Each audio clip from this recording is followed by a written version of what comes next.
to Tamil Gospel Tabernacle channel. இன்றைக்கு உன்னத பாட்டு என்கிறதான புஸ்தகத்திலிருந்து இன்று முதல் நாம் சில சத்தியங்களை கற்றுக்கொள்ள போகிறோம். From today forward we are going to learn certain truths from the book called the Song of Solomon. இது எனக்கே ஒரு புதிய வேத பாடம் தான். And even for me this is a new Bible study. ஆகையால் ஆண்டவர் தான் இதை நடத்த உதவி செய்ய வேண்டும். Therefore the Lord himself has to help in order to conduct us.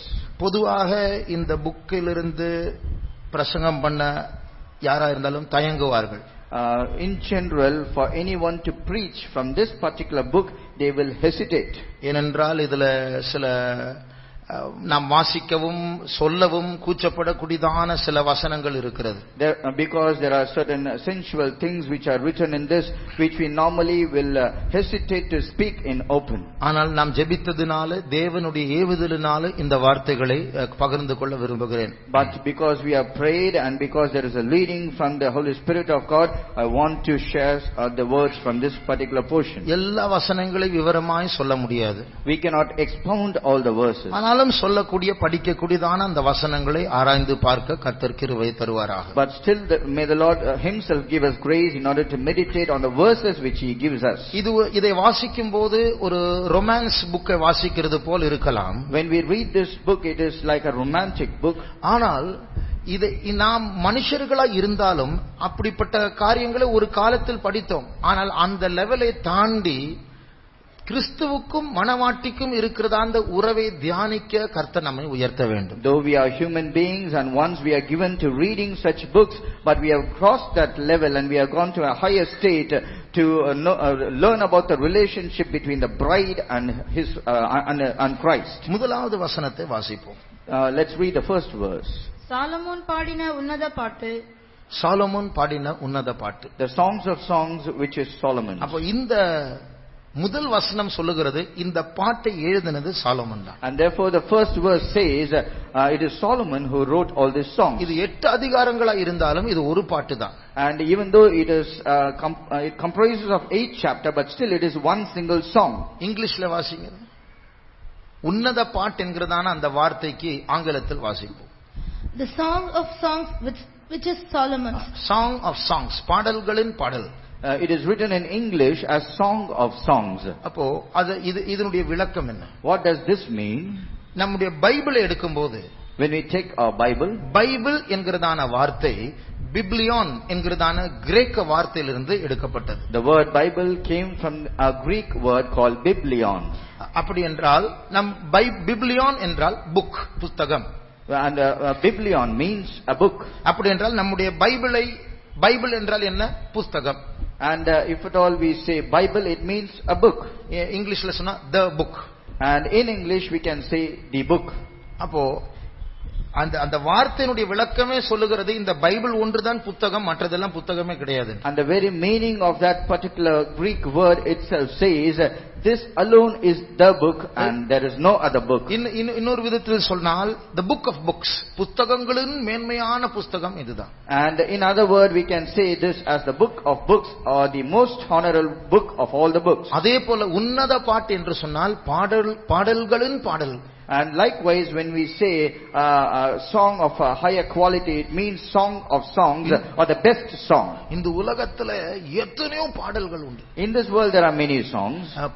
உலக பிரகாரமான பாடல்கள் உண்டு. There are worldly songs. தேசிய பாடல்கள் உண்டு. There are national anthems. ஆவிக்குரிய பாடல்கள் உண்டு. There are spiritual songs. நம்முடைய பாட்டு புக்கிலே எத்தனையோ நூற்றுக்கணக்கான பாடல்கள் உண்டு. Even in our song books we have hundreds of songs. ஆனால் இது சாலமன் எழுதின பாடல் என்று நாம் சொன்னாலும் இது பைபிளில் வந்ததனால் இந்த சாலமனுக்கு பின்னாடி தேவனுடைய ஏவுதல் இருக்கிறது. And even though we say these are the songs of Solomon because it is written in Bible, we need to understand that there is a leading from the Spirit of God to write it. ஆகையால் இது உன்னத பாட்டு, பாடல்களின் பாடல் என்று சாலமன் சொல்லவில்லை, தேவனே சொல்லுகிறார். Therefore it is God himself, not Solomon, who said this is the song of all the songs. ஆகையால் உலகத்தில் இருக்கிற எல்லா பொது பாட்டுகளை, சினிமா பாட்டுகளை பார்க்கலும் தேசிய பாட்டு பாட்டுகளை பார்க்கலும் ஆவிக்குரிய பாடல்களை பார்க்கலும் நாம் இன்றைக்கு பாடின பாடல்களை பார்க்கலும் இது உன்னதமான மேன்மையான பாட்டு. Therefore, this song is a song of all the songs are the best song than all the worldly songs, all the national anthems, all the spiritual song,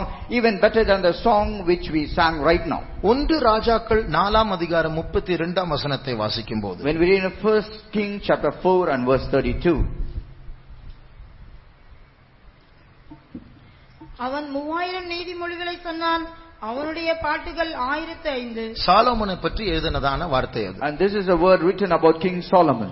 3000 நீதிமொழிகள் proverbs எழுதினான். He spake about 3000 proverbs. 105 பாடல்களை ஏற்றினான். And he composed 1005 songs. சாலமோனே 1005 பாடல்களை ஏற்றினான். King Solomon himself, he composed 1005 songs. அந்த 1005 பாட்டுகளில் இதுதான் உன்னதமான பாட்டு. And of the 1005 songs, this is the best song. அது மாத்திரமல்ல, And not only that, பைபிளிலே எத்தனையோ பாட்டுகள் உண்டு. even in the scripture, in the Bible, there are many songs. உதாரணம் சொல்ல முடியுமா? Can anyone give examples? சங்கீதங்கள் 150 பாடல்கள், எல்லாமே பாடல்கள் தான். The book of Psalm comprises of 150 songs. ஒரு பாட்டுக்கும் ஒரு கவிதைக்கும் வித்தியாசம் உண்டு. There is a difference between a song and a poem. ஒரு பாட்டு ஒரு கவிதை தான், ஆனா ஒரு பாட்டுக்கு ராகமும் இருக்கும். And a song is actually a poem, but a song means it also has a tune. ஆகையால் பாட்டு என்று சொன்னால் ஒரு ராகத்தோடு கூடிய கவிதை. And if at all we say a song, it is a poem with a tune. யாத்திராகமம் 15ஆம் அதிகாரத்தில் In Exodus chapter 15, செங்கடலை கடந்த பிறகு after crossing the Red Sea, இஸ்ரவேல் ஜனங்கள் ஒரு பாட்டை பாடினார்கள். the people of Israel, they sang a song.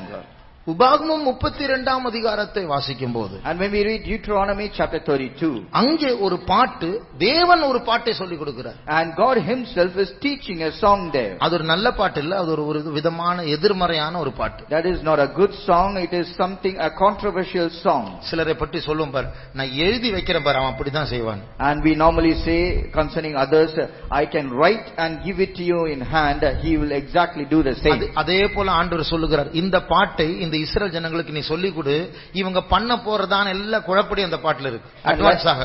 And therefore the Lord himself said to Moses, you teach this song to the people of Israelites in advance, and these are the mischiefs which they are going to do in the future. யெசுரன் கொழுத்து போய் உதைத்தான். Jeshurun waxed fat and he kicked. புதிய தேவர்களை தாங்களுக்கு என்று தெரிந்து They கொண்டார்கள். chose themselves new gods. இப்படிப்பட்டதான வார்த்தைகள் அந்த பாட்டில் இருக்கிறது. And these are the words written in that song. அவர்கள் உண்மை இல்லாத பிள்ளைகள், They are not faithful children. இப்படிப்பட்டதான வார்த்தைகள் அங்கே இருக்கிறது. Such words are written there. இப்போ அது ஒரு பாட்டு என்று எப்படி தெரியும்? How do we know that it is a song? முந்தின அதிகாரத்துடைய கடைசி வசனம் 31ஆம் அதிகாரம் 30ஆம் வசனத்தை வாசி. Let's read Deuteronomy chapter 31 and verse 30. இஸ்ரவேல் சபையார் எல்லாரும் கேட்க மோசே இந்த பாட்டின் வார்த்தைகளை முடியும் வரை சொன்னான். ஆண்டவரே சொல்லுகிறார், நான் இப்போ ஒரு பாட்டு சொல்லித்தர, இஸ்ரவேல் ஜனத்தை சொல்லிக் கொடு, அது அவங்க பழகட்டும், பின்னாடி அவங்களுடைய அதெல்லாம் ஞாபகத்தில் வரட்டும். The Lord himself is saying, I am going to teach you a song, and you also teach this song to the people of Israelites, for them to keep in remembrance and for them to sing and to know what they are going to do in the future. அப்போ 21ஆம் வசனத்தை வாசியுங்கள். அதே அதிகாரம் 31:21. 31:21. அந்த தீங்குகளும் இக்கட்டுகளும் அவர்களை தொடரும் போது அவர்கள் சந்ததியாரின் வாயில் மறந்து போகாதிருக்கும் இந்த பாட்டே அவர்களுக்கு விரோதமான சாட்சி பகரும். 19ஆம் வசனம். இப்பொழுது நீங்கள் இந்த பாட்டை எழுதிக் கொண்டு இதை இஸ்ரவேல் புத்திரருக்கு படிப்பித்து, இந்த பாட்டு எனக்கு சாட்சியாக இஸ்ரவேல் புத்திரருக்குள்ளே இருக்கும்படி இதை அவர்கள் வாயிலே வழங்க பண்ணுங்கள். ஆண்டவர் ஒரு பாட்டை, இது இவர்களுக்கு விரோதமான ஒரு சாட்சி, அட்வான்ஸா நான் எழுதி வைக்கிறேன், இது இவங்களை படிக்க சொல்லு, மனப்பாடம் பண்ண சொல்லு, இப்படிதான் செய்ய போகிறார்கள். Lord himself is saying, I am going to teach you a song which will be a witness against the people of Israel. Let them learn it, and that will stand as a testimony against them. என்னாகும் 21ஆம் அதிகாரம் 17ஆம் வசனத்தை வாசிக்கும் போது, when we read Numbers chapter 21 and verse 17, அங்கே இஸ்ரவேல் ஜனங்கள் ஒரு பாட்டை வனாந்தரத்தில் பாடினார்கள். there the people of Israel, they sang a song in the wilderness. அப்பொழுது இஸ்ரவேலர் பாடின பாட்டாவது, ஊற்று தண்ணீரே பொங்கி வா, அதை குறித்து பாடுவோம் வாருங்கள். இதை நாமும் பாட்டாய் பாடுகிறோம். And even we sing these verses as song. நியாயாதிபதிகளின் புஸ்தகம் 5ஆம் அதிகாரத்தில் சிசெராவுக்கு விரோதமாக வெற்றி பெற்ற பிறகு தெபோராள் ஒரு பாராக்கும் சேர்ந்து பாட்டை பாடுகிறார்கள். And in the book of Judges, after getting a victory over Sisera, Deborah and the king of Israel Balak, they both comprised a song.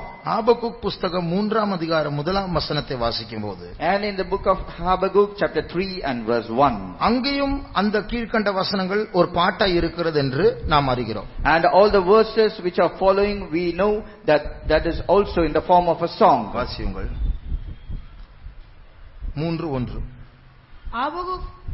Habakkuk தீர்க்கதரிசி சிகாயோனில் பாடின விண்ணப்பம். சிகாயோனில் பாடின விண்ணப்பம், பாட்டு என்று சொல்லப்படும் விண்ணப்பம் என்று சொல்லுகிறது. And here it is mentioned not as song but as a prayer. ஆனால் சிகாயோன் என்கிறதான எபிரேய வார்த்தை ஆராய்ந்து பார்க்கும்போது, But when we look into the original meaning of the word Shigaion, அது எழுச்சி பொங்கி பாடுகிற ஒரு பாட்டாக தான் இருக்கிறது. and it is a song which is sung out of strong emotion. Out of strong emotion.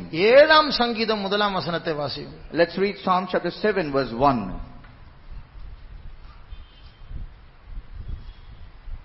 என் தேவனாகிய கர்த்தாவே, உம்மை நம்பியிருக்கிறேன். என்னை துன்பப்படுத்துகிறவர்கள் எல்லாருக்கும் என்னை விலக்கி ரட்சியும். அந்த தலைப்பை வாசிங்க. பென்யமீனாகிய கூஷ் என்பவனுடைய வார்த்தைகளின் நிமித்தம் தாவீது கர்த்தரை நோக்கி பாடின சிகாயோன் என்னும் சங்கீதம். சிகாயோன் என்னும் சங்கீதம். It is a psalm with the name of Shigaion. So அதனால இங்கிலீஷ்ல இங்க சிகாயோன் என்று இருக்கு, ஆபகுக்ல சிகாயனோத் என்று இருக்கிறது. அது பன்மை, இது ஒருமை. And in Habakkuk it is written in a plural form, but in Psalm chapter 7 it is a singular form. நான் ரொம்ப ஸ்பீடா போறேன்னு நினைக்கிறேன். I think I am going a little fast. நானும் சிகாயோன்ல சொல்றேன் போல, எழுச்சி பொங்கி. சரி, அப்ப பைபிள்ல இத்தனை பாட்டுகள் இருக்கிறது. Therefore in the Bible itself we have so many songs. புலம்பலின் புஸ்தகத்தை வாசிக்கும் போது, when we read the book of Lamentations, அது ஒரு புலம்பல் தான், அது ஒரு புலம்பல் பாட்டு. Even though it is lamentation, but it is still a song. அதில் கவிதை இருக்கிறது. And there are poetic verses. Youth மீட்டிங்கில் சொல்லி இருக்கிறது. And I have said this in the youth meeting. அது ஒரு கவிதை வடிவத்தில் தான் எபிரேய பாஷையில் எழுதப்பட்டிருக்கிறது. And it is written in the Hebrew tongue in a poetic form. இப்படி எத்தனையோ பாட்டுகள் உண்டு. Likewise we have many songs. ஆனால் இந்த எல்லா பாட்டுகள் பைபிளில் இருக்கிறதான பாடல்கள் மத்தியில் உன்னத பாட்டு தான் பாடல்களின் பாடலாய் இருக்கிறது. But of all these songs which are written in the Bible itself, the best song or the song of songs is the song of Solomon. ஏனென்றால் உன்னத பாட்டு ஒன்று தேவனால் எழுதப்பட்டதான வசனம் அது. Why? Because the verse Song of Solomon chapter 1 and verse 1 is being written by Spirit of God. அப்போ இந்த உன்னத பாட்டில் ஏதோ சில ரகசியங்கள், நாமும் அந்த உன்னத பாட்டில் பங்கெடுத்து அதை பாடுவது மாத்திரமல்ல, அது நம்முடைய அனுபவமாய் மாற்றக்கூடியதான கொழுமையான ருசிகரமான அனுபவங்கள், வார்த்தைகள் அதில் மறைந்திருக்கிறது. And therefore we can understand there are fatty and a very tasty or a pleasurable verses which are a mystery written in this particular portion of the Bible, and we are also supposed to read it and get involved in that song. நீதிமொழிகள் 20ஆம் அதிகாரத்தில் Proverbs chapter 20 5ஆம் வசனத்தை வாசியுங்கள். Let's read verse 5. மனுஷனுடைய இருதயத்திலுள்ள யோசனை ஆழமான தண்ணீர் போல் இருக்கிறது. மனுஷனுடைய இருதயத்தில் இருக்கிற யோசனை ஆழமான தண்ணீர் போல் இருக்கிறது. The counsel in the heart of a man is like deep water. அதுக்கப்புறம் புத்திமானோ அதை முண்டெடுப்பான். புத்திமானோ அதை முண்டெடுப்பான். But a man of understanding will draw it out. ஒரு மனுஷனுடைய இருதயத்தில் இருக்கிறதான ஆலோசனை ஆழமான தண்ணீரை போல் இருக்கும் என்றால், தேவனுடைய இருதயத்தில் இருக்கிற ஆலோசனை, இந்த உன்னத பாட்டில் இருக்கிறதான தேவனுடைய ஆலோசனை எவ்வளவு ஆழமான தண்ணீரா இருக்கும். If the counsel in the heart of a man is so deep within his heart, how much more deeper will be the counsel or the mysteries which are hidden in the songs of songs written in the Song of Solomon should be in the heart of God. ஆகையால் இந்த உன்னத பாட்டு என்கிறதான அந்த புஸ்தகத்திலிருந்து தேவனுடைய ஆழமான தண்ணீர்களை போன்ற ஆலோசனைகளை முன்னெடுக்க இந்த நாட்களில் கர்த்தர் நமக்கு உதவி செய்ய வேண்டும். Therefore the Lord himself should give us wisdom in order to draw out all the wisdom which is hidden in the Song of Songs. இதை ஆராய்ந்து பார்க்கும்போது எனக்கு கர்த்தர் அப்படி வெளிப்பாடுகளை தர வேண்டும். When I start examining or meditating this particular portion, the Lord himself should give his ideas to me. அந்த முண்டெடுத்த ஆலோசனைகளை எடுத்து சொல்லும்போது நீங்கள் அந்த ஆலோசனைகளை நீங்கள் உங்களுக்காக முண்டெடுக்க வேண்டும். When I draw it out from this mystery which is written here and I give it to you, then you should also be able to find out the real meaning and be and acquire the wisdom in order to understand what I say. அதாவது வெளிப்படுத்தல்களிலிருந்து உங்களுக்கு personal வெளிப்படுத்தல் முண்டெடுக்க வேண்டும். Draw it out. And out of the revelations which are being revealed, you should get a revelation, or you should draw your revelation out from it. அதற்காக கர்த்தரை ஸ்தோத்திரிப்போம். ஸ்தோத்திர ஸ்தோத்திர ஸ்தோத்திர ஸ்தோத்திர ஸ்தோத்திர ஸ்தோத்திர ஸ்தோத்திர ஸ்தோத்திர ஸ்தோத்திர ஸ்தோத்திர ஸ்தோத்திர ஸ்தோத்திர ஸ்தோத்திர ஸ்தோத்திர. இந்த வசனங்களுக்குள் நாம் செல்வதற்கு முன்பாக, before we go into these verses, வேதத்தை வியாக்கியானம் செய்கிறதான சில முறைகள், சில மெத்தட்ஸ் பற்றி சொல்ல போகிறேன். I want to teach you certain methods of how to interpret the words of God. அப்ப பைபிளை நாம் படிக்கும்போது பல விதத்தில் அந்த பைபிளை நாம் ஆராய்ந்து வியாக்கியானம் செய்யலாம். When we read the scripture in different ways, we can interpret the words of God. பல விதத்தில் நாம் அதை செய்யலாம். We can do it in diverse ways. வியாக்கியானம் செய்கிறதான 5 முறைகளை இப்பொழுது நான் உங்களுக்கு சொல்லுகிறேன். I am going to teach you 5 ways of interpreting the word of God. ஒன்று எழுத்தின் பிரகாரமான வியாக்கியானம். One is in a literal form of interpreting. நாம் வாசிக்கிறதான வசனங்களுக்கு அதிக ஆவிக்குரிய விளக்கம் தேடாமல் எழுத்தின் பிரகாரமா அப்படியே வாசித்துக் கொண்டு நாம் போகலாம். Instead of going deeper in a spiritual manner in order to meditate the word of God, just in a literal form we can continue reading the scriptures. பழைய ஏற்பாட்டை வாசிக்கும்போது நமக்கு பல வியாக்கியானங்கள் கிடைக்கிறது. ஆனால் யூதர்கள் பழைய ஏற்பாட்டை வாசிக்கும்போது எழுத்தின் பிரகாரமா மாத்திரம் வாசிப்பார்கள். When we read a portion of the Old Testament, we will get many revelations or interpretation, but for the literal Jews, when they read it, they just read it as a book. உதாரணமாக, for example, இது ஏற்கனவே உங்களுக்கு சில ஜெபங்களில் சொன்னதான ஒரு குறிப்பு தான். and this is a point which I have already said in many prayers. உபாகமம் 5ஆம் அதிகாரத்தில், in Deuteronomy chapter 5, 6ஆம் அதிகாரத்தில், chapter 6, ஆண்டவர் சொல்லுகிறார், நான் உங்களுக்கு சொல்லுகிறதான வார்த்தைகள், வசனங்களை உங்களுடைய வீடுகளில், உங்களுடைய வாசல்களில், உங்களுடைய நெற்றில் ஒரு ஞாபக குறியாக வைக்க வேண்டும் என்று சொல்லுகிறார். The Lord says, the word which I give it to you, you shall write it in your heart, in the house, in the place where you walk, and upon your foreheads. 6ஆம் அதிகாரம் 8ஆம் வசனத்தை வாசியுங்கள். Let's read 6 chapter verse 8. அவைகளை உன் கையின் மேல் அடையாளமாக கட்டிக்கொள்வாயாக, அவைகள் உன் கண்களுக்கு நடுவே ஞாபக குறியா இருக்க கடவது. அப்போ கண்களுக்கு நடுவே ஞாபக குறி என்று சொன்னால் உன்னுடைய வசனத்தை நீ மறக்கவே கூடாது, எப்பொழுதும் உன் ஞாபகத்தில் இருக்க வேண்டும். When it is said it shall be like a frontlet between the eyes, it means you should never forget the word of God. It should always be in your remembrance. உன் வீட்டை நீங்க பார்க்கும்போது அங்க சுவரில் வசனம் இருக்க வேண்டும். And when you see your house, on the walls of the houses, you should have the word of God. அப்போ நீ பார்க்கும் இடமெல்லாம் என்னுடைய வார்த்தை காணப்பட வேண்டும். Wherever you turn around, you should see my words. நீ எழும்பும்போது, உட்காரும்போது, படுக்கும்போது நீ இதை பேசிக்கொண்டே இருக்க வேண்டும். When you sit down, when you arise, when you lay down upon your bed, you should always think about my word. இப்பொழுது இந்த நெற்றியில் உன்னுடைய கண்களுக்கு இடையில் இதை ஒரு ஞாபகக்குறியாய் வைக்க வேண்டும் என்கிறதான அந்த வார்த்தை இஸ்ரவேல் ஜனங்கள் அநேகர் எழுத்தின் பிரகாரமா அதை புரிந்து கொண்டு, and understanding what is written here, let the word of God be frontlet between the eyes. Many Jews, they understood in a literal form. மத்தேயு 23ஆம் அதிகாரம் 5ஆம் வசனத்தை வாசிக்கும்போது, when we read Matthew chapter 23 and verse 5, அவர்களுடைய காப்பு நாடாக்களை நீளமாக்கினார்கள் என்று நாம் வாசிக்கிறோம். and it is written, they made their phylacteries broader. வாசியுங்கள். தங்கள் கிரியைகளை எல்லாம் மனுஷர் காண வேண்டும் என்று செய்கிறார்கள், தங்கள் காப்பு நாடாக்களை அகலமாக்கி தங்கள் வஸ்திரங்களின் தொங்கல்களை பெரிதாக்கி. காப்பு நாடாக்களை அகலமாக்கி என்றால் என்ன அர்த்தம்? What does that mean when it is written they made their phylacteries broader? உபாகமம் 6ஆம் அதிகாரத்தில் ஆண்டவர் சொன்னாரே, இந்த வசனங்கள் உங்களுக்கு ஞாபகக்குறியாக உங்களுடைய கண்களுக்கு இடையில் இருக்க வேண்டும். அதை என்ன செய்தார்கள்? ஒரு சின்ன பெட்டியை செய்து 10 கற்பனைகளை ஒரு பேப்பரில் அதை எழுதி சுருட்டி வைத்து அந்த பெட்டிக்குள் வைத்து அந்த பெட்டியை தங்களுடைய நெற்றியில் ஒரு நாடாவை வைத்து கட்டிக்கொள்வார்கள்.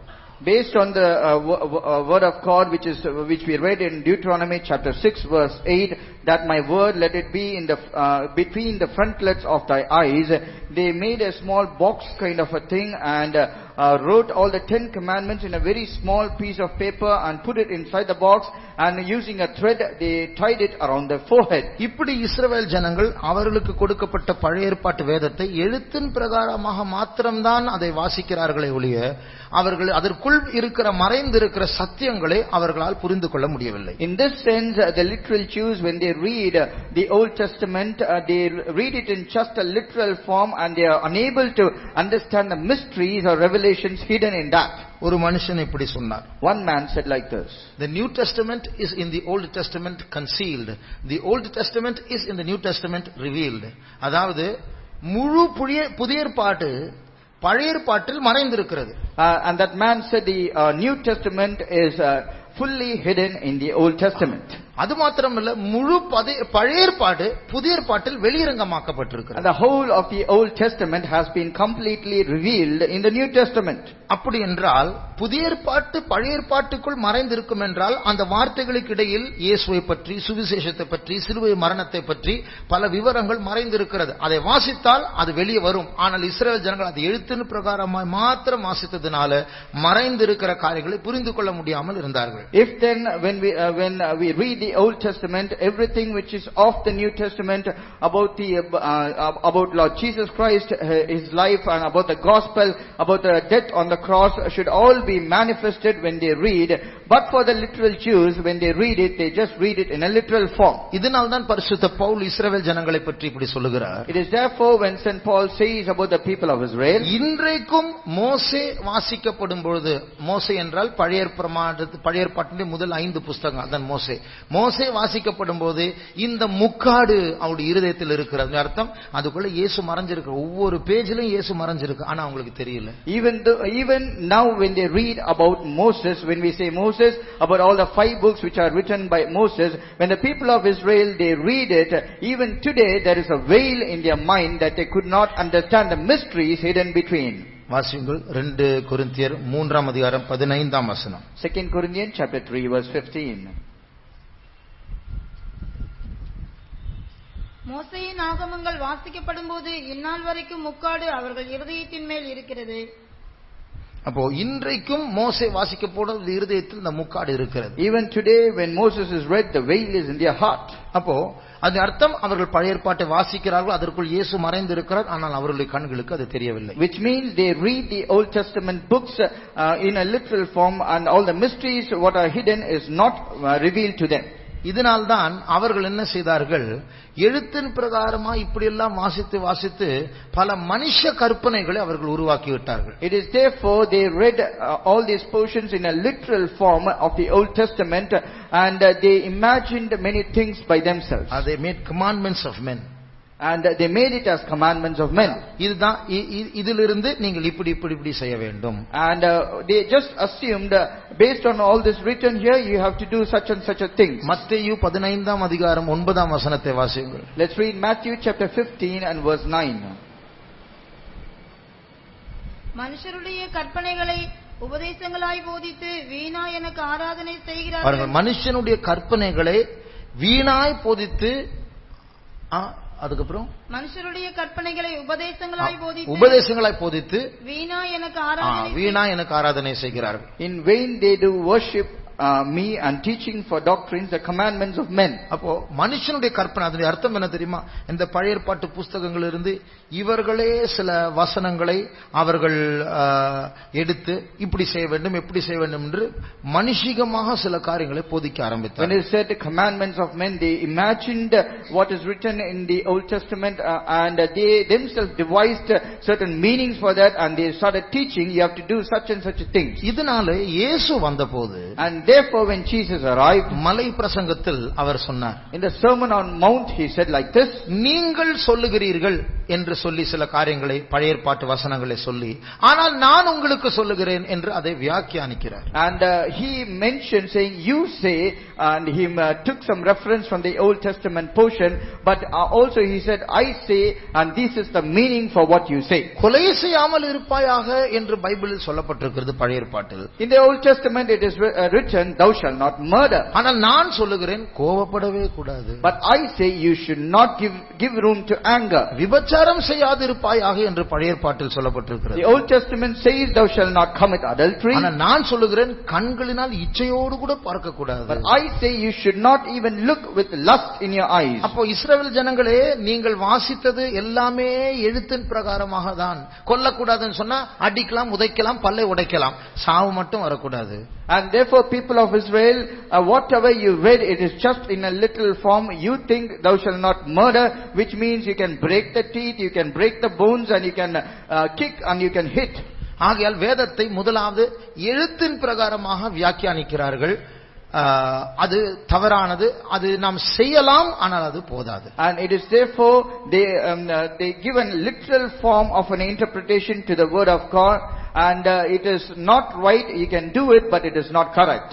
நாமும் சில வசனங்களை எழுத்தின் பிரகாரமாக நாம் ஆராய்கிறோம், ஆனால் அதோடு நிறுத்திவிடக் கூடாது.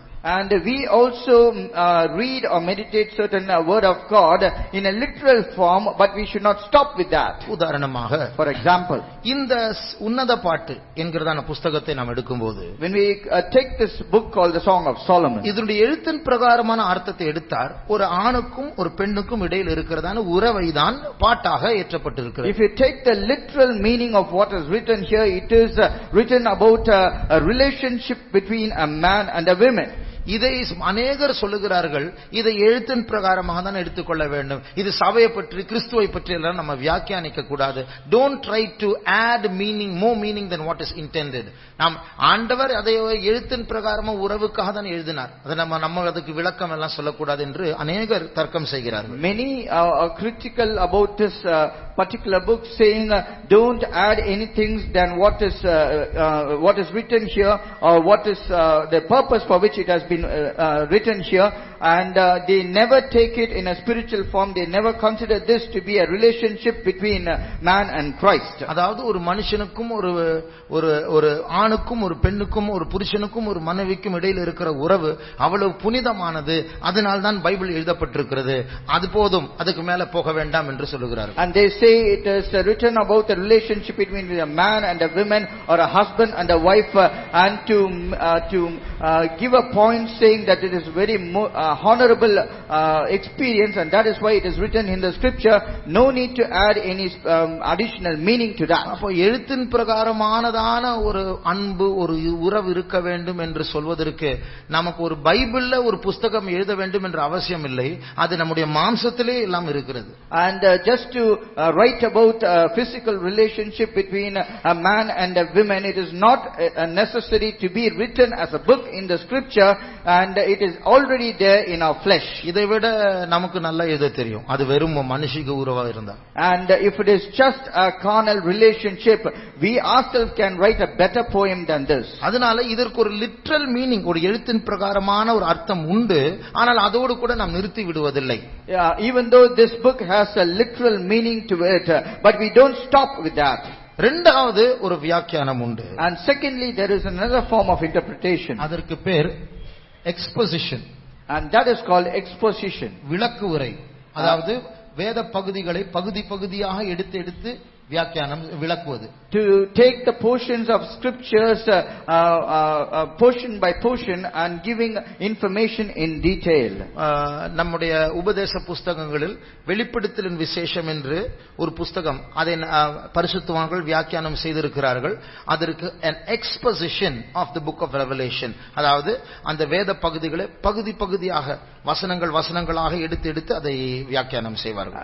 In our doctrinal books we have a book which is written concerning the book of Revelation, and the title, it says, it's an exposition of the book of Revelation, which means they have taken word by word and given meaning for that separately. சிலர் பிரசங்கம் செய்யும்போது இப்படி சொல்லுவார்கள், இந்த அதிகாரத்தை நாம் 3ஆக பிரிக்கலாம், இந்த புத்தகத்தை நாம் 5ஆக நாம் பிரிக்கலாம் என்றெல்லாம் சொல்லுவார். அதுதான் விளக்கு உரை, அதான் exposition. And some people, when they preach, they say this particular chapter we can divide it into 3, or this particular book we can divide into 5, and they will take each part and they will start explaining, and that is called exposition. இந்த உன்னத பாட்டு என்கிறதான புத்தகத்தையும் நாம் அப்படி பகுதி பகுதியாக வசனங்களை வாசித்து அதை விளங்க நாம் முயற்சி செய்ய போகிறோம். Even in the book of this Song of Solomon, we are going to take part by part and we are going to expound each part.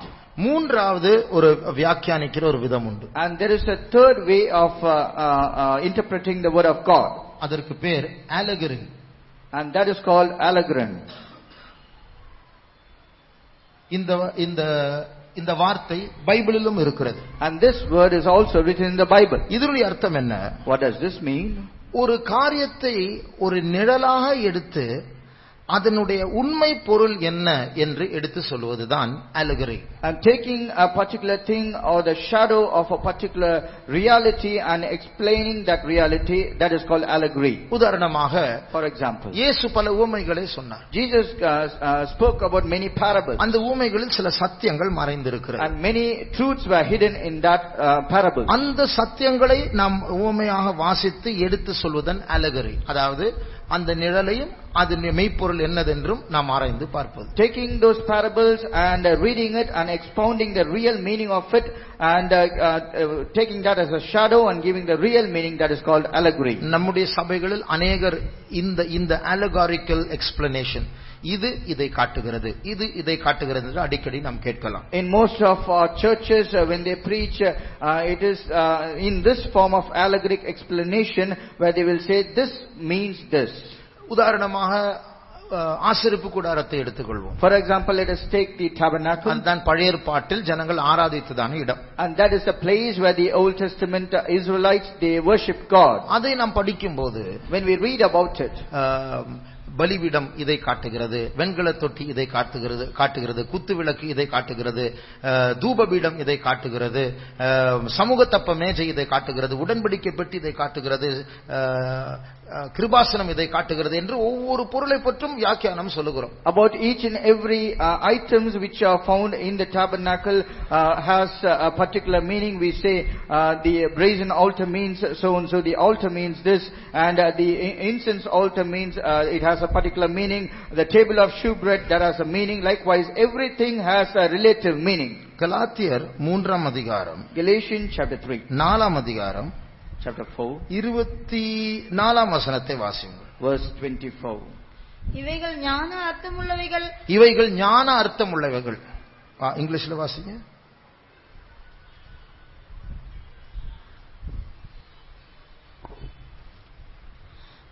Which things are an allegory for which these. things are an allegory. அதான் அந்த வார்த்தை, ஞான அர்த்தமுள்ளவைகள். In English translation, it is mentioned these things are an allegory. அது என்னது? What is that? வாசியுங்கள். அந்த ஸ்திரீகள் 2 ஏற்பாடுகளாம். அந்த ஸ்திரீகள் 2 ஏற்பாடுகள். And for these are 2 covenants. என்ன ஏற்பாடு?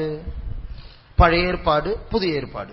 Old Testament and the New Testament. அப்போ ஆகார் என்கிறதான ஸ்திரீ சீனாய் மலைக்கு அவள், அந்த வசனத்தை வாசியுங்கள். ஒன்று சீனாய் மலையில் உண்டான ஏற்பாடு, அது அடிமைத்தனத்திற்குள்ளாக பிள்ளை பெறுகிறது, அது ஆகார் என்பவள் தானே. ஆகார் என்பவள் தானே. It is written about Hagar. அப்ப அது பழைய ஏற்பாடு, அது அடிமைத்தனத்தினுடைய ஒரு உடன்படிக்கை, அது ஏற்பாடு. And that is a covenant of bondage that relates to the Old Testament period. ஆனால் புதிய எருசலேமில் மேல் வீட்டறையில் ஜனங்கள் அபிஷேகத்தை பெறும்போது அங்குதான் புதிய ஏற்பாடு ஆரம்பித்தது. But when the disciples of God, when they received an anointing on that upper chamber, the New Testament that commenced. 26ஆம் வசனம் வாசிங்க. Verse 26. மேலான எருசலேமோ சுயாதீனமுள்ளவள், அவளே நம்ம எல்லாருக்கும் தாயானவள். அந்த அபிஷேகத்தின் மூலமா தேவன் செய்த புதிய உடன்படிக்கையின் மூலமா புதிய ஏற்பாட்டின் மூலமாக நமக்கு மேலான எருசலேம் எல்லாருக்கும் தாயாய் இருக்கிறது. And through that new anointing by the new covenant which Lord Jesus Christ made with it, and by the commencement of that New Testament, the Jerusalem which is above is the mother of all. பழைய ஏற்பாட்டில் சீனாய் மலையை பார்க்கும்போது அது ஒரு மலைதான், ஆனால் அதிலிருந்து நமக்கு ஒரு வியாக்கியானம் கிடைக்கிறது. அதுதான் allegory. அதனுடைய மெய்ப்பொருள் பழைய ஏற்பாட்டு உடன்படிக்கையை காட்டுகிறது. And when we consider Mount Sinai, it is a literal mountain and it shows an experience of bondage, but through that allegorically we get another meaning. பைபிள்ல நிறைய நம்பர்ஸ் எண்கள் இருக்கிறது. And in the scripture in the Bible we have many numbers. ஒவ்வொன்றுக்கும் ஒரு அர்த்தம் சொல்லுகிறோம். Every number has a different meaning. அதுதான் allegory. And that is called allegory. ஒன்று என்றால் ஐக்கியத்தை காட்டுகிறது. If you say one, which means unity. இரண்டு என்றால் சாட்சியை காட்டுகிறது. Two means testimony, witness. மூன்று என்றால் திருத்துவத்தை and காட்டுகிறது. three means Trinity. நாலு என்றால் நாலு திசைகளை காட்டுகிறது. Four means four directions. ஐந்து என்றால் மனுஷன் ஐம்புலன்களை காட்டுகிறது. And five means five senses of men. ஆறு என்றால் அபூர்ணத்தை காட்டுகிறது.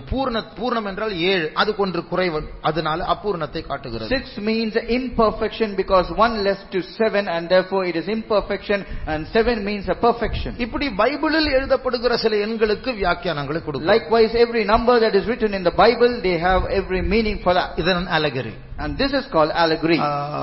லேவியராகமம் 23ஆம் அதிகாரம் 17ஆம் வசனத்தை வாசிக்கும் போது, when we read Leviticus chapter 23 and verse 17, பெந்தேகோஸ்தின் பண்டிகையின் போது எப்படி அப்பத்தை உண்டாக்க வேண்டும் என்கிறதான ஒரு வார்த்தை அங்க சொல்லப்படுகிறது. a word is written of how they should create the bread or make the bread on the day of Pentecost.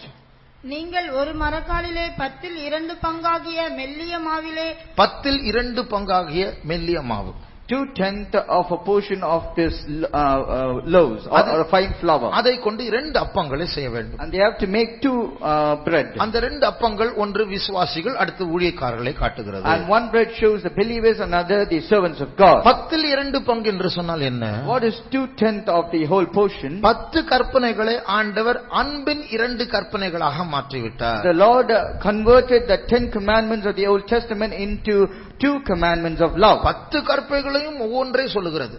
And 10 commandments speaks about 10 different things. ஆண்டவர் அதை 2ஆக மாற்றிவிட்டார். But the Lord changed it into 2. யாத்ராகமம் 20ஆம் அதிகாரத்தில் அந்த 10 கற்பனைகளை வாசிக்கலாம். In Exodus chapter 20 we can read about the 10 commandments. முதல் 4 கற்பனைகள் தேவனோடு இருக்கிற உறவை பற்றி சொல்லுகிறது. And the first 4 commandments speaks about the relationship which we have with God. அடுத்த 6 கற்பனைகள் மனுஷனோடு இருக்கிற உறவை காட்டுகிறது. But the next 6 commandments speaks about the relationship with men. ஆகையால் அந்த 10 கற்பனைகளை 2ஆய் மாற்றி நீ தேவனில் அன்பு கூற வேண்டும், மனுஷனில் அன்பு கூற வேண்டும், இதில் நீ கரெக்ட்டா இருந்தால் அந்த 10 கற்பனைகளையும் நீ கைக்கொள்வாய். Therefore the Lord made the 10 commandments into 2. The first one saying you should love your God, and the next one you should love all men. And if you are correct in these 2, then you are following all the 10 commandments. அதனால நாம் அப்படி சில எண்களுக்கு சில நிறங்களுக்கு வியாக்கியானங்களை கொடுக்கிறோம். Likewise we give certain meanings or interpretations to numbers and certain colors. ஒரு முறை ஒரு ஊழியக்காரன் பிரசங்கம் பண்ணும்போது, once a servant of God when he was preaching, அவர் ஒரு வார்த்தைக்கு வியாக்கியானம் கொடுத்தார். and he gave an interpretation for a particular word. Kailasam என்கிற வார்த்தைக்கு to the word Kailash.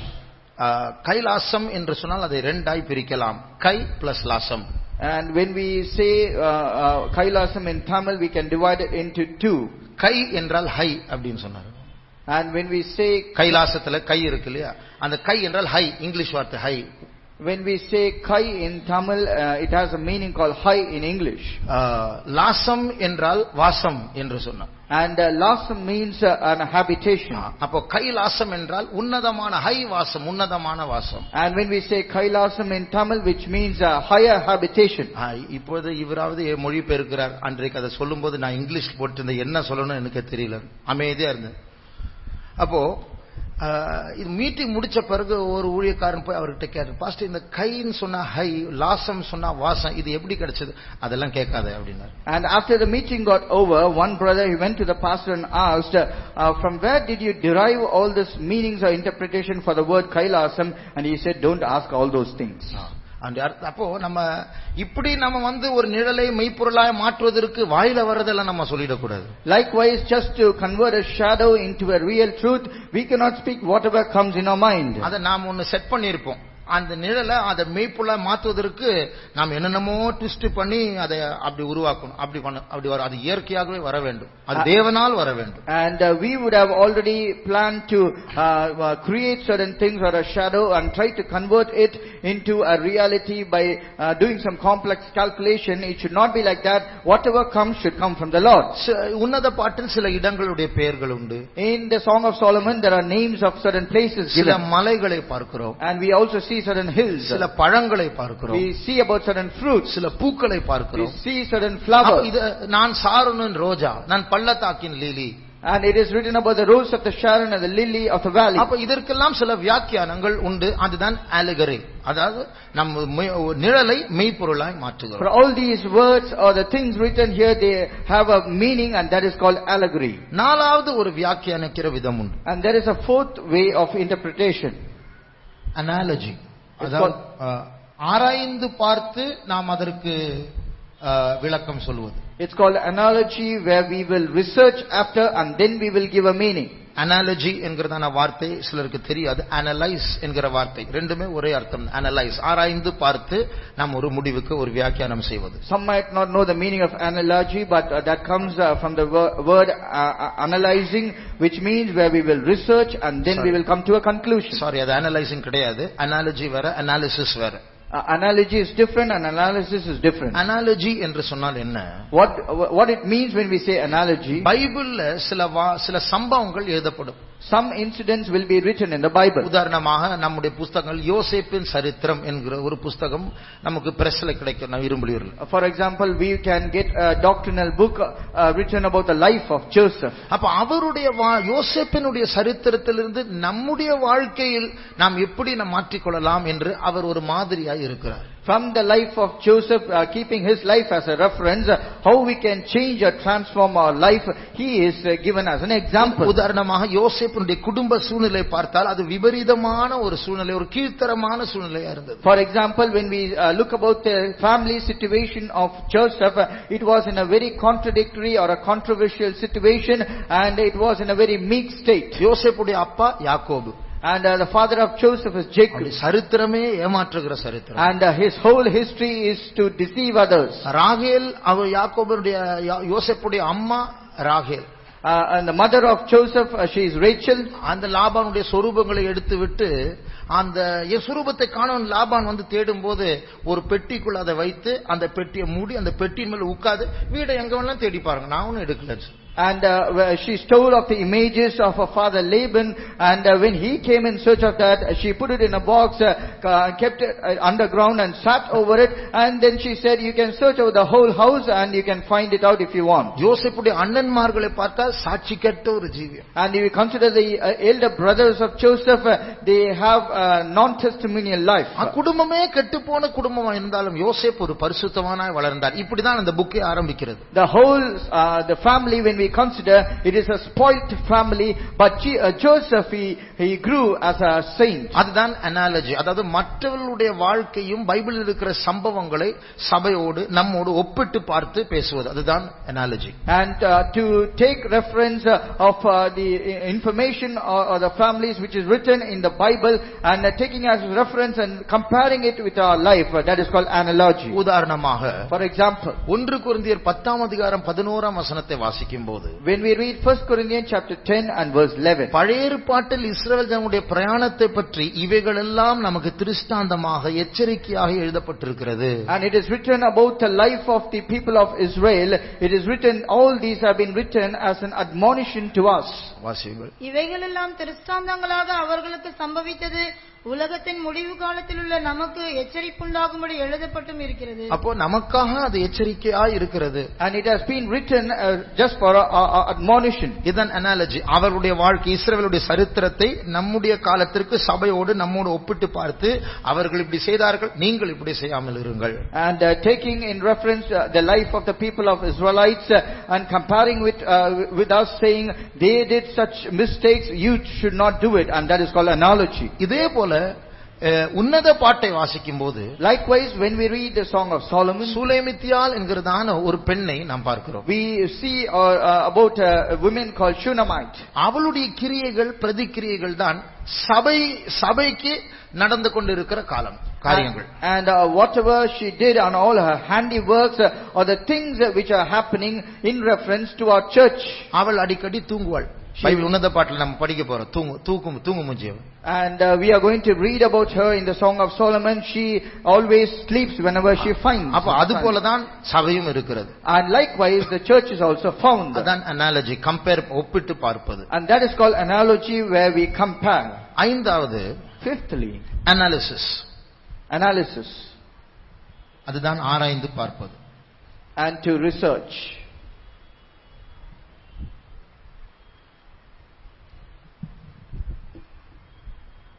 அதாவது அந்த ஒரு வசனம் எழுதப்பட்டதான சூழ்நிலையை நாம் கண்டுபிடித்து அதை விளங்குவது, அதை புரிந்து கொள்வது. And trying to find out on what circumstance the particular verse was written and to understand that. உதாரணமாக, for example, 2 வாரங்களுக்கு முன்பாக நானும் கர்த்தர் எனக்கு கொடுத்த பிள்ளைகளும் என்று ஏசாயா 8ஆம் அதிகாரம் 18ஆம் வசனத்தை வாசித்தோம். And 2 weeks before we read from the book of Isaiah chapter 8 verse 18, I and the children which the Lord gave. இஸ்ரவேல் ஜனங்களுக்கு நானும் என் பிள்ளைகளும் அடையாளங்களாக அற்புதங்களாக இருக்கிறோம். I and the children which the Lord gave to me are for signs and wonders for the people of Israel. அந்த வசனத்தை நாம் தனியாக எடுத்து நாம் வியாக்கியானிக்கலாம். And we can take this particular verse separately and we can expound it. ஆனால் அந்த வேத பகுதியை நாம் ஆராய்ந்து பார்க்கும்போது, அதான் அனாலிசிஸ், ஆராய்ந்து பார்க்கும்போது ஏசாயாவுக்கு 7ஆம் அதிகாரத்தில் பார்த்தால் ஒரு மகன் இருந்தான், சேயார் யாசூப். 8ஆம் அதிகாரத்தில் படித்தால் மகேர் சாலால் ஹஸ்பாஸ் என்கிறதான ஒரு 2வது மகன் இருக்கிறார். அதுதான் ஏசாயா சொல்லுகிறார், நானும் என் பிள்ளைகளும். And we can just read that particular portion of this scripture and think about it or interpret in a different way, but we need to find out in what situation that has been written, and analyzing that we can understand. Isaiah had 2 children in chapter 7, and in chapter 8 it is written, and therefore Isaiah says, I and the children which the Lord gave. அப்ப இது போல அகராதிகளை வைத்து இஸ்ரவேல் படத்தை வைத்து நாம் சில காரியங்களை கண்டுபிடிப்பது, ஆராய்ந்து பார்ப்பது, அதுதான் analysis. Likewise, using Bible concordances and using referential maps, when we try to analyze a particular verse using the situation or circumstance in which it was written, and that is called analysis. ஒரு உதாரணம், உன்னத பாட்டிலும் அப்படி நாம் ஆராய்ந்து பார்த்து செய்ய வேண்டிய காரியங்கள் உண்டு. And for example, even in the Song of Solomon, there are many things which we need to analyze. உதாரணமாக 4ஆம் அதிகாரம் 6ஆம் வசனத்தை வாசியுங்கள். For example, let's read chapter 4 and verse 6. பகல் குளிர்ச்சியாகி நிழல் சாய்ந்து போகும் வரைக்கும் நான் வெள்ளை போல மலையிலும் சாம்பிராணி மலையிலும் போயிருப்பேன். அப்ப இந்த மலைக்கு பெயர் கொடுக்கப்படவில்லை. The name of the mountain is not given. 8ஆம் அதிகாரத்தில் சில மலைகளுடைய பெயர்கள் எல்லாம் கொடுக்கப்பட்டிருக்கிறது. But in chapter 8 there are names of certain mountains given. Amana, சேனீர், Hermon மலைகள் என்றெல்லாம் வாசிக்கிறோம். We can read about Mount Hamana, Seir and Mount Hermon. ஆனால் இங்கே வெள்ளை போல மலை என்று வாசிக்கிறோம். Here it is written about a hill of frankincense. அதுக்கு வாசிங்க, எல்லா மலைகள். வெள்ளை போல மலையிலும் சாம்பிராணி மலையிலும். வெள்ளை போல மலை, சாம்பிராணி மலை. Mountain of myrrh and hill of frankincense. அது என்னது? What is that? வெள்ளை போல மலை, சாம்பிராணி மலை, அது என்னது? What is mountain of myrrh or what is hill of frankincense? கொஞ்சம் ஆராய்ச்சி பண்ணினால், if you research a little, இஸ்ரவேல்ல சாம்பிராணி எங்க இருக்கும்? நிறைய. Where will the frankincense be found in the land of Israel? வெள்ளை போலம் சாம்பிராணி எங்க இருக்கு இஸ்ரவேல்? Where in Israel we can find this myrrh or frankincense? எல்லாருக்கும் உங்களுக்கு தெரிஞ்ச கேள்விதான், இது இந்த சாம்பிராணி எங்க கிடைக்கும் அப்படின்னு, அந்த செடி எங்க இருக்கும், அதெல்லாம் தேவையில்லை. It is a very easy question. அப்படின்னா அவங்க கேட்க மாட்டாங்க, எனக்கே தெரியாது அங்க இருக்கும். I myself will not know where it is grown in Israel. தேவனுடைய ஆலயத்துல அங்கதான் சாம்பிராணி ஆசாரியர்கள் யூஸ் பண்றாங்க. It will be in the temple of God where they will be using both this myrrh and this frankincense. ஆகையால் வெள்ளை போல மலை, சாம்பிராணி மலை என்று சொன்னால் எந்த மலை? தேவனுடைய ஆலயம் இருக்கிற மலை. When we say mountain of myrrh or hill of frankincense, it is a mountain where the temple of God is. அதுதான் டெம்பிள் மவுண்ட். இன்றைக்கு பெரிய உலக விமர்சனக்குரிய ஒரு இடமாய் மாறி இருக்கிறது. And that is called Temple Mount, which is physically there in the land of Israel, which has become a great critic of the whole world.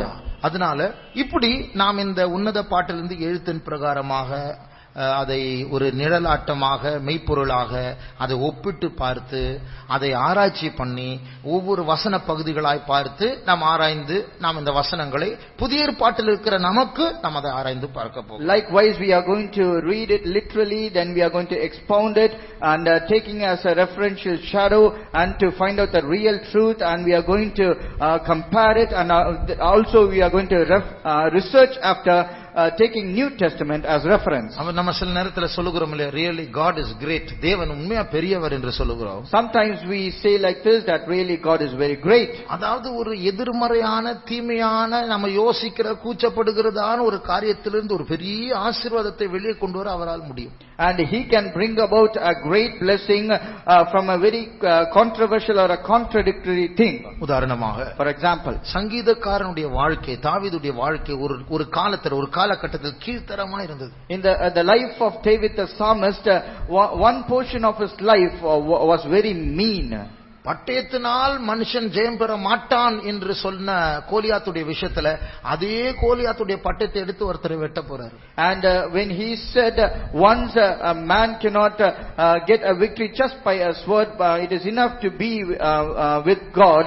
But the same David once he is going to take the sword of Goliath. ஒரு பைத்தியக்காரன் மாதிரி எச்சி விழுற மாதிரி நடிச்சு அவன் பெலிஸ்தீனுடைய ராஜாவுடைய கண்களை தயவு கிடைக்க செய்து அங்கே தப்பித்துக் கொண்டான். And in order to find favor in the hand of Philistine king, and to because he was afraid of him, to escape from him, he acted as if he is a madman. தான் வீட்டில் தான் இருக்கிறது போல ஒரு சொரூபத்தை உண்டு பண்ணி ஒரு ஷீட் வச்சு அதை புதைத்து இங்க தான் படுக்கிறேன் என்று சொல்லி ஜன்னல் வழியே escape ஆகிவிட்டான். And to show that he is still lying in his bed and he is inside his house, he created a doll like thing, he covered it with a blanket, but he jumped over the window and he escaped. பெலிஸ்தியருடைய ராஜா இவனை நம்பி இவனுக்கு ஒரு பட்டணத்தை கொடுத்தார், அவனுக்கும் 400 பேருக்கும்.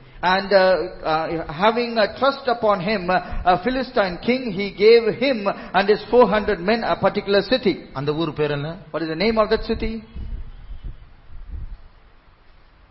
பெலிஸ்தியருடைய ராஜா ஒரு ஊரை கொடுத்து, நீ இங்கே இரு. The king of Philistine, he gave a city and he told tarry here. சிக்லாக். It's called Siklag. அந்த சிக்லாக் ஊரில் இருந்து யாருமே பார்க்காத டைம்ல இவரும் 400 பேர் அந்த பெலிஸ்தியர் தேசத்துல இருக்க பக்கத்து ஊர்ல எல்லாம் ஆளெல்லாம் வெட்டி கொள்ளை அடிச்சிட்டு கொண்டு வந்துருவாரு. And he and his 400 men, when nobody is watching, when the Philistines are not there, they will go into the land of Philistine itself and they will capture a nearby city, killing all the men and women of that city. பெலிஸ்தியர் ராஜா rounds வரும்போது இந்த பொருள் எல்லாம் குவிச்சு வச்சிருப்பாங்க. இது எங்க இருந்து கிடைச்சது? தாவீது என்ன தெரியுமா, யூதாவுக்கு போய் ஆள் அடிச்சுட்டு கொண்டு வந்தேன் போய் சொல்றாரு. யூதாவுக்குனா தானுடைய சொந்த ஊர். அப்ப இவன் நமக்கு சப்போர்ட் தான் ஜாதிக்கு விரோதின்னு சொல்லிட்டு ஏமாந்துட்டார் பெலிஸ்திய ராஜா. And when the Philistine king, he will come on his usual rounds in order to meet David, and he will see all the multitude of spoil kept there, and he will ask, from where you got all these things? Immediately David will say, we went into a Jewish city and we have captured and we have brought it from there, and that is a big lie. And the Philistine king, he will think that David had done something against his enemy, and he used to trust him. அப்போ இப்படி எல்லாம் ஏமாற்றி பொய் சொல்லி நடித்து கடைசியாக இது ஒரு சாதாரண ஒரு மனுஷன் செய்யலாம், ஆனா தாவீது ஒரு பரிசுத்தவான், அப்படி செய்யக்கூடாது. கடைசியாக ஒரு கெபிக்குள்ள போய் தன்னுடைய வாழ்க்கையை யோசிக்கும் போது, நான் இவ்வளவு கீழ்த்தரமான ஒரு வாழ்க்கையை செய்த பின்மாற்றத்துக்குள் போயிட்டேனே என்று சொல்லும் பொழுது அவனுக்கு ஒரு பாட்டு வந்தது. அதுதான் 34ஆம் சங்கீதம். And when after cheating many people and cheating many of the other people, doing all the mean things, and after doing all these things, finally he once landed up in a cave, and after that he sat there in the cave. He thought about his life and he was frustrated about himself and his life, and that is the time when he suddenly got a song, and that is Psalms chapter 34. 6ஆம் வசனத்தை வாசியுங்கள். Let's read verse 6. 34ஆம் சங்கீதம் 6ஆம் வசனம். இந்த ஏழை கூப்பிட்டான் என்று பைபிள் சொல்லுகிறது. It is written in the Bible, this poor man cried. இப்ப புரியுதா ஏன் இந்த ஏழைன்னு சொல்லுகிறார்? Can you understand why he is calling himself as a poor man? பரிசுத்தவானா இருந்த உன்னதமான வாழ்க்கை சென்று இப்ப மட்டமான ஒரு பின்மாற்றக்காரனா மாறிட்டேன். I was once a saint and I was a honorable man, but now I have become very mean and a base man. ஆனால் இந்த ஏழை கெபிக்குள்ள போய் ஆண்டவரே என்று கூப்பிட்டான். கர்த்தர் என்னுடைய ஜெபத்திற்கு செவி கொடுத்தார். But this poor man, he is now caught up in a cave, lost everything and frustrated over his life. But he cried unto the Lord, and the Lord hearkened to him. அப்ப அவனுடைய பின்மாற்றமே ஒரு பாட்டாக மாறிவிட்டது. And his backsliding itself became a song. அந்த பின்மாற்றத்திலிருந்து மனம் யோசிக்கிற நேரத்திலே ஒரு பாட்டு பிறந்து விட்டது. And when he was being converted from his backsliding to a normal condition, that situation itself became a song for him. இஸ்ரவேல் ஜனங்கள் ஒரு காலத்தில் மோசேக்கு விரோதமாக கலகம் செய்தார்கள். The people of Israel at one particular point they rebelled against Moses. உங்ககிட்ட மட்டும் ஆண்டவர் பேசுவாரா? உங்களுக்கு மட்டும் நடத்திப்பு இருக்கா? நீங்க சொல்றதுதான் நான் கேட்கணுமா? நாங்களும் லேவியர்கள் தான், ஆண்டுடைய பிள்ளைகள் தான், எங்களுக்கும் நடத்திப்பு இருக்கு. வாங்க உங்களுடைய கலசத்தை கொண்டு வாங்க, எங்களுடைய கலசத்தை கொண்டு வர்றோம் அப்படின்னு சொல்லிட்டு அந்த கலசங்கள் எல்லாம் கொண்டு போய் மோசேக்கு சவால் விடுறதுக்காக நிக்கிறாங்க. அப்போ ஒரு அக்கினி வந்து அவர்கள் எல்லாரையும் பட்சித்தது. அந்த கலசங்கள்லாம் உருகி போய் தரையில் கிடக்கிறது. And they started rebelling against Moses, saying, will the Lord speak to you alone? Will the Lord will lead the whole people only through you? And is God only with you? Not is he not with us? Are we also not Levites? Saying they all brought their wives before Moses, ready to rebel against them. But a great fire came, censers, and a great fire came, and it burnt all the Israelites and along with their censers. அவங்க எல்லாம் செத்து போயிட்டாங்க. They all died. ஆனா அவருடைய கலசங்களை எடுத்து அதை தகடாய் மாற்றி ஒரு ஷீட்டாய் மாற்றி பலிபீடத்தை மூடுவதற்காக யூஸ் பண்ணினார்கள். And using those all the people died, but using those censers which they bought, they made it into a plate and they used it in order to cover the altar. அதே போல ஒரு தீமையான சூழ்நிலையிலிருந்து தெய்வீகமான ஒன்று ஆண்டவர் பிறக்க வைக்கிறார். And using an evil situation and from an evil circumstance, the Lord is bringing out something which is divine. இந்த சாலமோனுக்கு நிறைய பெண்கள் போராட்டம் இருந்தது. And for this Solomon, he was troubled having many women. சாலமோனுக்கு ஒரு பேர் இருந்தது. King Solomon had a different name. வீட்டில ஒரு செல்ல பேர் இருந்தது. He had a pet name in his house. அதுதான் லெமுவேல். And that is called Lemuel. அப்ப அவனுடைய தாயார் அவரிடத்தில் இதை சொன்னார். And his mother, she said this to him. நீதிமொழிகள் 31ஆம் அதிகாரம் 1ஆம் வசனத்தில் அதை வாசிக்கலாம். Let's read Proverbs chapter 30 and verse 1. ராஜாவாகிய லேமுவேலுக்கு அடுத்த வசனங்கள் அவன் தாய் அவனுக்கு போதித்த உபதேசமாவது. பாருங்க, தாய் என்ன போதித்தார்? What did his mother taught him? 3ஆம் வசனத்தை வாசிக்கலாம். Let's read verse 3. ஸ்திரீகளுக்கு உன் பலனையும் ராஜாக்களை கெடுக்கும் காரியங்களுக்கு உன் வழிகளையும் கொடாதே. தாய் பார்த்தான், இவனுக்கு இப்படி ஒரு பலவீனம் இருக்கிறது, உன் ஸ்திரீகள் மூலமா உன்னுடைய பலன் உன்னை விட்டு போக இடம் கொடுக்காதே. And the mother saw what the weakness of King Solomon is, and therefore she said, don't give your strength unto women. இந்த ஸ்திரீகள் விஷயத்தில் பலவீனமா இருக்கிறதான இந்த சாலமோன் தான் 700 மனைவிகளையும் 300 வைப்பாட்டிகளையும் வைத்தார்.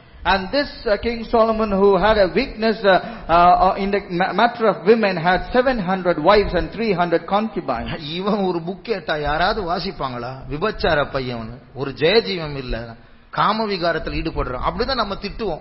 ஆனா இவர் எழுதின ஒரு புக் தான் இப்போது உன்னத பாட்டா மாறிடுச்சு. Will anybody read a book written by such a person who is given into adultery and who has all the weakness in the matter of women, and we will all rebuke him, we will scold him, but the same book written about this particular king, which is called the Song of Solomon, has become a book in the Bible. நம்முடைய கண்களை மூடுவோம். Let's close our eyes. நம்முடைய வாழ்க்கை பாழாய் போய்விட்டது என்று நாம் யோசிக்கலாம். We might think that our life is also spoiled. அந்த பாழாய் போன தாவீதிலிருந்து ஒரு பாட்டை வர வைத்தார் ஆண்டவர். From that David who is spoiled, the Lord brought forth a good song. அந்த பாழாய் போன கலசங்களை ஆண்டவர் பலிபீடத்திற்கு மூடியாய் மாற்றி விட்டார். That censer of the people whom the Lord devoured through it, the Lord made a plate for the altar. அந்த பாழாய் போன சாலமோனுடைய வாயிலிருந்து ஒரு உன்னத பாட்டை வர வைத்தார். And that King Solomon, who is a spoilt man, through his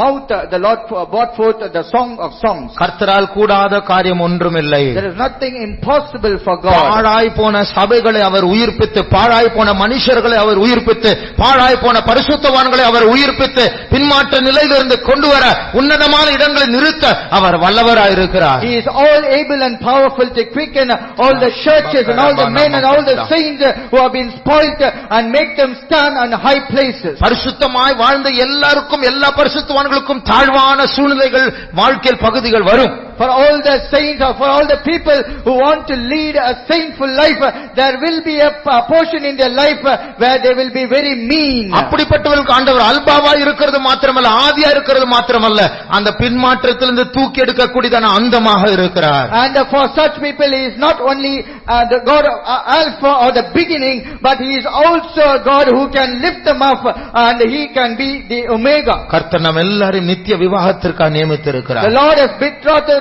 all of us for that eternal marriage. உலர்ந்து போன எலும்புகளை உயிர்ப்பிக்கிறவராய் இருக்கிறார். He is a God who can quicken all the dry bones. ஆகையால் நாம் சோர்ந்து போகாமல் நம்முடைய விசுவாசத்தை பலப்படுத்துவோமாக. Therefore let us not faint and let us build up our faith. நாம் வந்து விட்டோம், காலை உள்ள வைத்து விட்டோம், வாழ்க்கை அவரிடத்தில் கொடுத்து விட்டோம், அதை மறுபடியும் எடுக்க முயற்சி செய்ய வேண்டாம். கொடுத்ததுதான். We have come forward, we have stepped inside, we have given our life into the hands of God and we have already given and it is given permanently.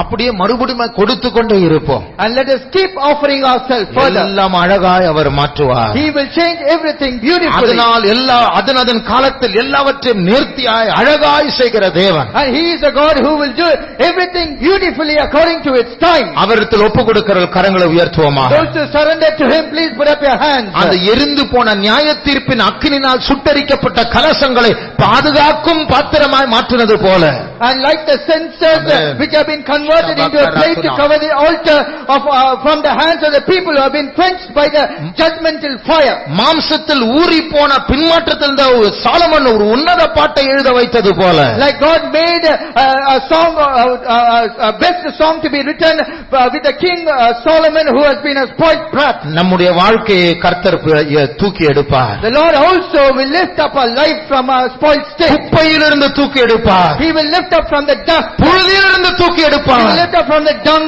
நம்மை பிரபுக்கள் மத்தியில் இதுவரைக்கும் கொண்டு வந்து உட்கார வைத்தவர், மகிமையின் சிங்காசனத்தை சுதந்திரிக்க வைக்க அவர் வல்லவராயிருக்கிறார். He who has caused us to sit among the princes will also cause us to rise further to be seated along with them in the glorious throne. கரங்களை உயர்த்தி ஒப்பு கொடுப்போமாக. Let us lift up our hands and surrender. என்னைக்கோ நம்ம ஒப்பு கொடுத்து மறுபடியும் நம்முடைய வாழ்க்கையை நாம் பறித்து விட்டோம், மறுபடியுமாய் கை தூக்கி ஒப்பு கொடுப்போமாக. Very long before we have already lifted up our hands and surrender, but we have gone into a backsliding. Once again let us lift up and offer ourselves. அவரிடத்தில் ஒப்புவித்ததை அவர் அந்நாள் வரைக்கும் காக்க அவர் வல்லமை உள்ளவராய் இருக்கிறார். He is faithful to keep all the things until against that day. அவர் நம்முடைய அஸ்திபாரமாய் இருக்கிறார். He is our foundation. அவர் ஆரம்பித்தார், அவர் முடிப்பார்.